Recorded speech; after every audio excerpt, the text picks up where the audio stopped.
Nina, kenapa saya buat lempeng kelapa tak lembut macam orang lain buat? Tak wangi. Lepas tu dia jadi, bila sejuk tu dia keras. Ada satu bahan awak kena letak sebenarnya. Barulah nostalgia tu pop up balik. Jom, senang je cara dia. Macam lempeng hari tu, Nina tetap gunakan blender. 2 mangkuk kecil tepung gandum. Okey, sedikit minyak juga. Lepas tu kita masukkan air kelapa. Air kelapa ni 1 mangkuk kecil. Inilah yang akan menyebabkan dia jadi lembut nanti.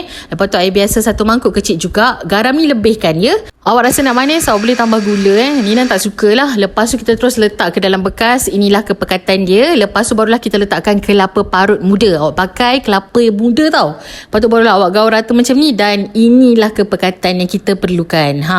Ingat pasal Nina, tak payah pakai tepung lili. Awak kena pakai tepung jenama lain lah. Tepung gandum sawo tu pun bagus juga. Lepas tu bolehlah buat macam biasa. Kalau nak ada kerak, awak kena letak minyak sikit lah. Lepas tu letak pandan. Barulah bau dia akan wangi dan pop up.